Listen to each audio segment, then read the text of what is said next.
Hello and welcome to the How to Get an Analytics Job podcast, where we will help you discover where you fit into the analytics marketplace, what skills you should build, and how to land your analytics dream job.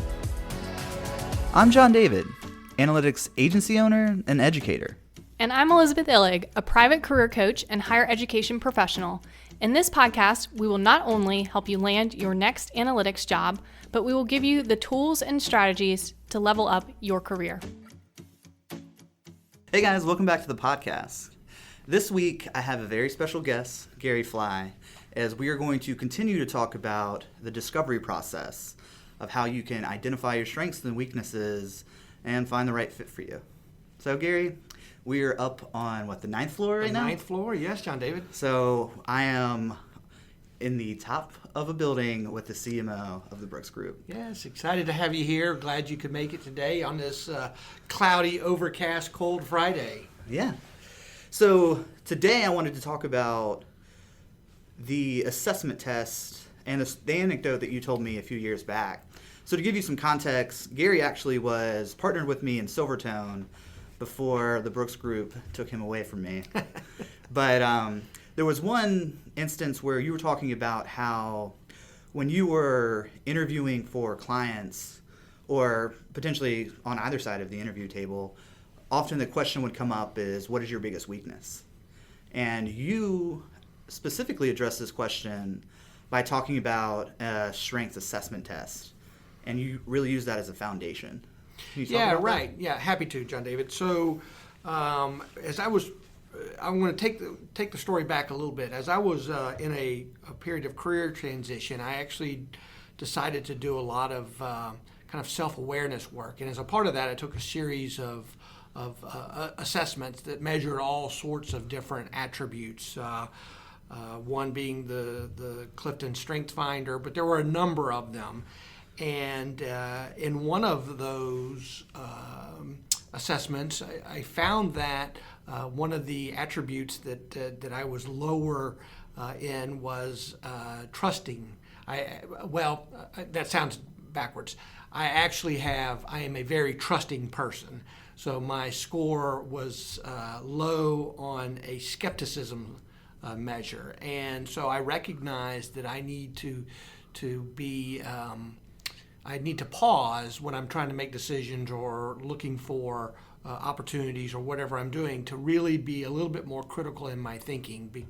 And I've often thought that this trusting is a great strength because I do trust others, but I have found that it can also, on the flip side, be a negative that I just need to be aware of. Is that your recollection of the story? Yeah, that's exactly it. So we often are faced with these really open-ended questions, and I think a lot of the people listening are very introverted, and I guess most people don't like to talk about themselves. There are a few exceptions. Right, exactly.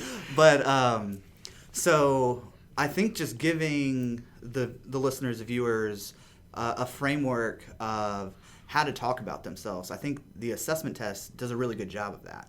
Yeah, so it actually, what I have found is when people, whether they're interviewing me whether I was being interviewed for a job or a consulting a gig, I had a consulting practice for a number of years.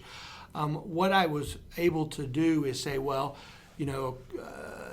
you can take it back to the assessment and say, well, I've actually done some work to learn what my greatest strength is, and here's what I've learned. Or I've done some work to learn what my greatest weakness is, and here's what I've learned. And I have found that often the interviewer will say, well, what do you mean you've done some work? And you say, well, I went to a coach and they had administered XYZ assessment, and here I learned that I tend to be low on the skepticism scale, and for that reason I know that I need to pause and really ask myself kind of critical questions when I'm making a decision.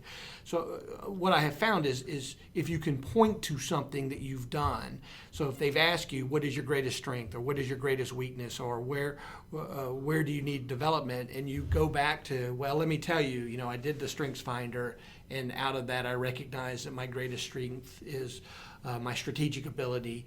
It really takes it away from it being your opinion about yourself to being kind of a validated neutral third party, if you will, that says, oh, I actually have done something around this, done some work around this, and I can point to this validated assessment and say, yeah, I actually do have a strategic ability that apparently is my greatest strength, which may make me, a good fit for this particular role or whatever it might be. Yeah, and actually, what's coming to mind now is you're a fantastic storyteller. So I think... Well, thank you. For that smile. So I think what you can do is not only identify, your strengths or your weaknesses or things about yourself, but also couple that with a story. And I think you're really good at that. Yeah, well, thank you. So, yeah, that's exactly it. That connects the dots, I think, for the person on the other side of the table, right? So if the question is, what is your greatest strength?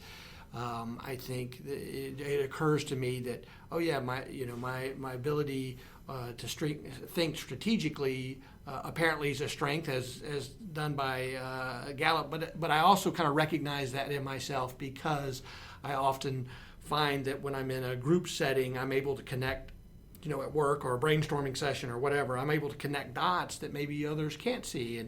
And for example, let me tell you, and that leads naturally into a story that could be, I think that becomes more memorable for the person you're talking to. And I'll give you an example of that.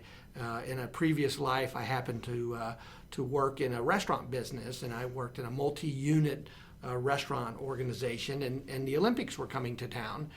And I happened to operate restaurants that were in the heart of Atlanta. And, you start to realize, oh, my goodness, we're going to have people from all over the world come in. We're going to have all sorts of different transportation challenges. Our workers are going to have a hard time potentially getting to work. They're just when you start to really peel back that onion, you're like, oh, there's a lot of things that can go in. And so we convened a team to work on, well, what do we do? And as a relatively junior member of that team, I was able to bring up some suggestions for multilingual language, multilingual menus, for shift changes at different times based on the timing of the events and things like that. And so, I think that makes it, when you can tell stories like that, it actually makes it real that, okay, I see what he means when he's talking about his strategic ability, or I see what he means when he's talking about whatever it might be. Yeah, and do you feel comfortable sharing the company? Yes, it was Waffle House. So that's what's so funny is you've talked about Waffle House quite a bit. Yeah. And everyone knows it. Right. Everyone, all of a sudden you're bringing this kind of abstract, foggy story to everyone's had, what do they call them? The cheesy... The hash browns, scattered, smothered, covered, chunked, diced, right, and topped, and the order scrambled cheese raisin. Yeah, so now everyone can put themselves, when they were in that diner, and right, it becomes a whole lot more impactful, especially when you're telling a story that's, rooted in reality. I think it resonates a whole lot more. Yeah, and I think it does a few things. One, it humanizes you, right? Right. As opposed to just being a list of attributes. Oh, I'm strategic, I'm a maximizer, I'm a connector, right? It makes you human in a person, and I think it makes you memorable in who's ever asking you those questions in their eyes, right? Because you kind of draw them in, if you will. Oh, let me tell you about the time I worked for Waffle House and I did this, and all of a sudden you kind of start to transport them into the building, and they're starting to picture this thing. So, I believe that storytelling is a powerful way to connect emotionally in a very human way. Yeah, because that whole concept of just corporate jargon can be meaningless, but if you couple it with an actual, if you embody it, then it's a whole different ballgame. Right. Like the word synergy, I feel like that's just thrown out there all the time. Right. But, now that I've kind of gotten a little bit further into my career, synergy is actually a very important, strength or pattern to develop, and you do it through partnerships. Right, exactly. And then you have stories that come out naturally for that. I'm familiar enough with you, John David, to know some of the work you're doing with some of the not-for-profit organizations in town, and how you've linked up and taken your abilities to them and actually created great pivots in the way they think. And it's this very synergistic relationship, but it gives you great stories to say, well, let me tell you about the time I worked with XYZ and we did this thing that drove awareness or drove fundraising for them or drove whatever. Yeah, that's actually really interesting that you bring that up. In that with Tried Local First, the nonprofit that I sit on the board of directors with, we're actually looking at partnering with a credit union to have a Tried Local First credit card. Oh, that's so that we can then track all the purchases. So getting back to storytelling, in the nonprofit space, which this is a total side tangent, they need to quantify their impact. So you can do that through analytics, through storytelling. Yeah, exactly. And if you were asked to explain a strength of yours and you said, hey, I have this, I believe a strength of mine is my ability to tie together disparate data points in a way that actually makes sense for a company and helps an enterprise do well, that sounds kind of dry. It's true, but it sounds kind of dry. But then if you follow that with this story of, well, let me give you an example of Triad Local First and the use of this card, et cetera, then it's just as easy to follow, and it starts to, you connect the dots for the listener. That's interesting. This conversation has totally gone in a direction I didn't expect, which is good. So I thought we were going to talk about the Clifton Strengths Finder, but now we're talking about storytelling. Yes. Which, I mean, I guess they're very intensely related in that the Strength Finders helps you find your stories. I think so, right? And again, going back to an interview type setting or an open-ended question about tell me about your strength or tell me about your weakness, I believe just that a recitation of those strengths. So mine are strategic maximizer. Wow, you can just like rattle them off. Yeah. So I can tell you here's where mine are. Or here's what mine are, but if you're not familiar with the vernacular, then it becomes kind of a sterile list. So if you implement it incorrectly, taking this assessment could actually kind of make you sound silly. I don't know if that, where I was actually going is that I believe that the storytelling starts to bring those attributes to life. Okay. Right? Yeah. And so I can tell you that I've taken an assessment that's been validated. So if you ask me my greatest strength, with confidence, I can say, yeah, it's strategic. I've got a strategic strength.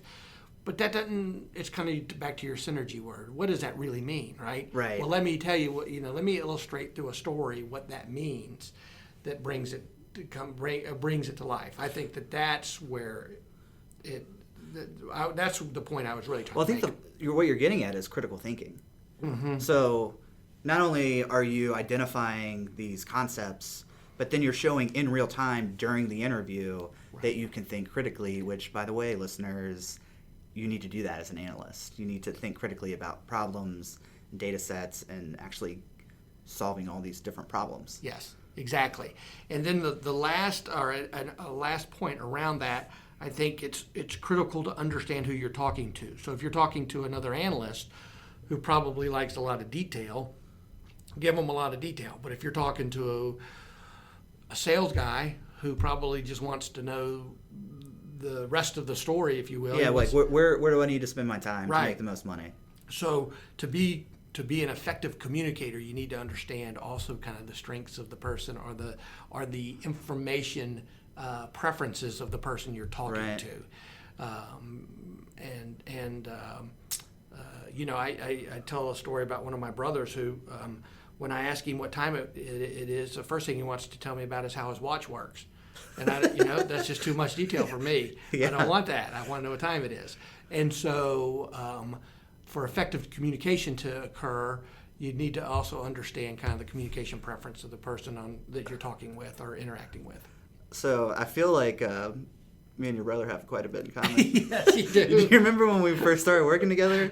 And I would go into all the different data sets, everything to a very granular level, and you would just be like, what are you talking about? Yeah, just distill it down. What's the recommendation? Right. Because that's a huge skill set for an analyst.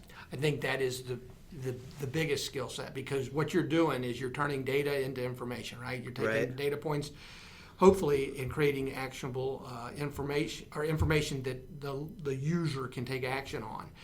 But if they don't understand what that recommendation is, if you can't create clarity through the analysis of the data sets, then it's really not of much value to the end user, right? And so they've got to be able to say, okay, I now clearly understand what it is that's going on underneath the hood, right? I see what the data points are telling me. So let me try to sum this up simply.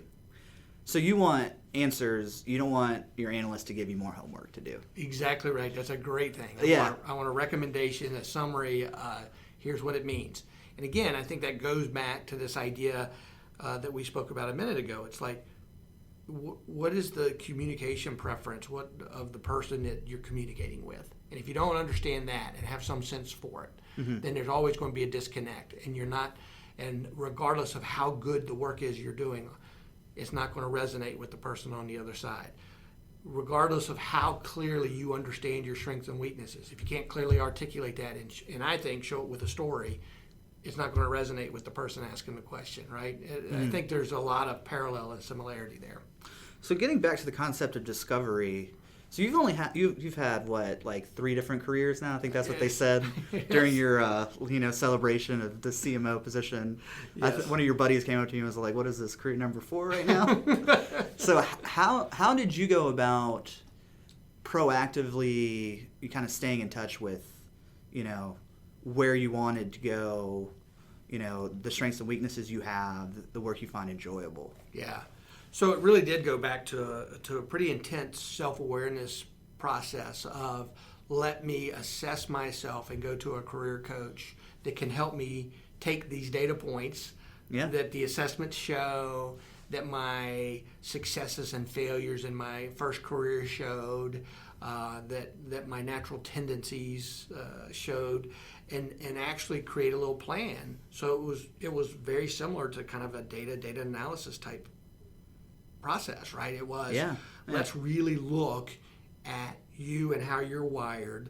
Let's look at where you've succeeded and failed. Let's look at things you've enjoyed and things you've not enjoyed, and start to look for some common themes and threads out of that, and use that to make recommendations about where you fit in the world, if you will, and where you are successful and where you're productive and where you're adding value and where you're at peace mentally, right? And you're excited and you look forward to Monday and you don't dread it, and all those sorts of things. Yeah, well, I think I remember you talking about a couple years back how Waffle House was like a perfect little like petri dish sandbox for you to play in, which then, you did. How long did you do that for? 21 years. After 21 years of doing that, Yeah. you then launched into Performance CXO, which is a fractional C-suite executive organization. So you'd go in, you just enjoyed like flipping companies like you'd flip a house, right? Right. Yeah. And it really played in, when I mapped back to my Strengths Finder, it really, Performance CXO really mapped back to that in a lot of ways. And where I was happiest was when I was aligned with those strengths.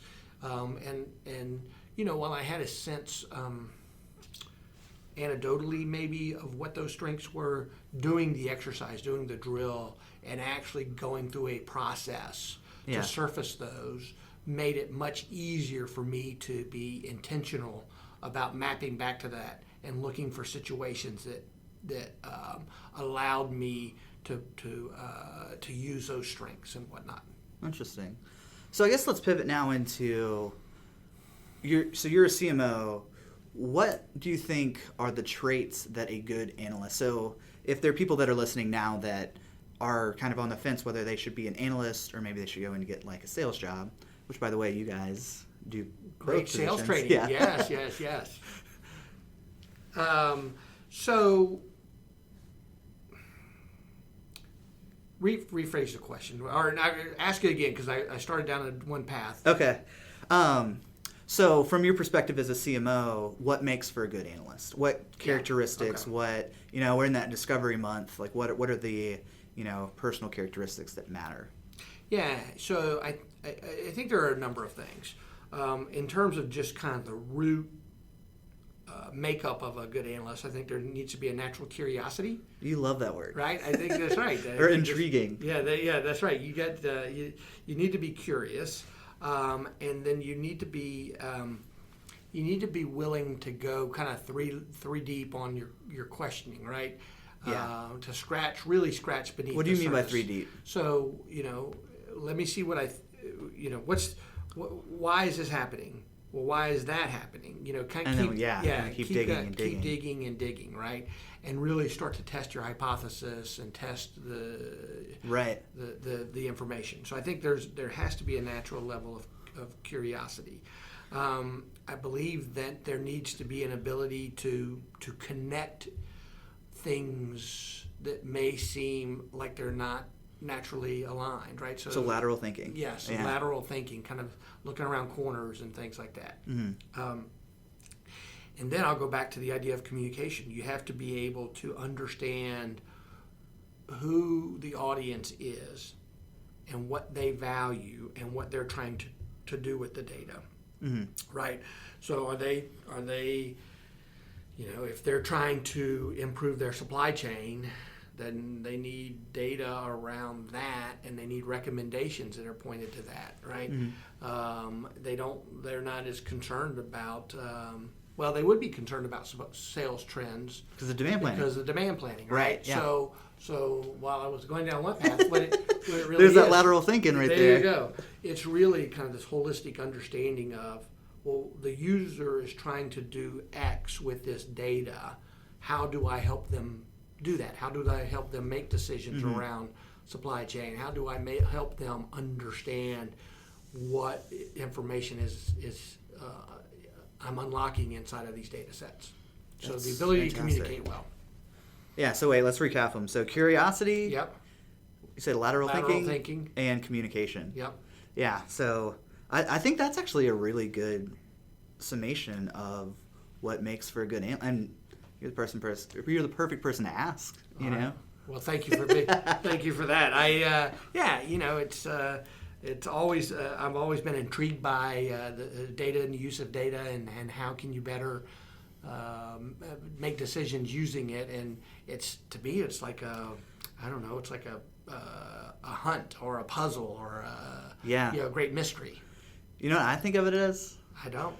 Like data's the new oil. Huh? Yeah. I like that. Okay. I'm an oil man. A modern day oil man. Yeah. Okay. So back in the day. There's actually this really cool picture that I found somewhere on the internet of, it's like an oil rig, but instead of smoke coming out, it's zeros and ones. Oh, that's cool. And it's got like Facebook and Google. Because those who are trying to get into analytics, I feel like they really have their finger on the pulse of something that's like emerging and growing. Right. What do you think about that? Do you think that's gonna? Yeah, I think that continue to grow. I think yes. I think it's going to be. I think it will be a foundational part of successful companies in the future, and it will be the competitive in the near term. Those that can harvest it will have a competitive advantage that really sets them apart in the marketplace. Right, understanding customers' ebbs and flows, understanding and improving supply chain, understanding new product development based on what you're seeing. All those, I think it just takes the guesswork out of it, right? And so it allows a company to be much more intentional with their use of resources. It really, when well applied, I think it infiltrates or permeates the entire organization. Right. And things that you might not think would be a result of good data analysis, such as hiring and the types of people you're hiring and the types of projects you're working on. I think all of that starts to map back to it. Fascinating. So I do want to ask you, since you're such an expert, so to give you guys context, Gary has been on both sides of the interview table quite a bit. Yes. So when you were a fractional CXO, you were hiring and firing people, right? Exactly. So how do you suss out these character traits? So they were curiosity, lateral thinking, and communication. Yeah. So I would do a couple of things. One, I would ask some questions around it. So I'll give you an example of a question I would ask to try to understand curiosity and willingness to dig deep. And I would always say, well, tell me what you did to prepare for this interview. Oh, that's a good one. Right? Yeah. And if somebody said, well, I spent some time on your website, I went to the store and looked at your products, I drove by the office so I knew where it was and I wouldn't be late, I spent time on Glassdoor and Indeed, I mean, you can start to say, oh, okay, this person actually kind of went 3 deep in it, right? They started to really try to understand. So that's that curiosity piece. Yeah. So can you give a counterexample? Yes. Have I told you the story before? I don't think so. Okay, so I was interviewing a young man who had played collegiate football for a top program. And so I was really intrigued by what's it like to be in that sort of environment. And so he was telling me all sorts of stories about the level of preparation and practice and all of those sorts of things. So I thought, oh, he'll nail this question. So I said, well, what did you do to prepare for this interview? And he said, well, I had a big breakfast. So I was like, okay. And I thought maybe that was the first part of a multi-step process, but it was not. So that told me that maybe he wasn't real high on the curiosity scale or the ability to go deep. Well, the worst one I think I've ever heard was when I was interviewing for Volvo trucks during my internship. The hiring manager was like, yes, sometimes interns show up and they think we're a car company. We split from Volvo Cars like 10 years ago. So if you don't know that, I'm immediately not going to hire you. Yeah, exactly. A real practical example like that is with public companies. You can look online at their annual reports and their quarterly reports. If nothing else, you can at least pick up what their current focus is. You pick up some industry vernacular, and it probably instills some good questions. That's the other thing I look at or I think about in an interview is, do they have good questions for me, right? Do they say something like, oh, I noticed on your website that you all do X, Y, and Z. I'd be intrigued to know a little bit more about how my role might support that. Or I don't know if that's a very good example, but actually pulling stuff that they've seen into the interview, into the questions, I think shows, again, a level of curiosity and a willingness to kind of go deep and to put some coherent thought around it. Interesting. I've actually interviewed Alexander Moy, who works in the finance industry, and he talks about how they do 3 steps interview. So the first one is just to screen people out.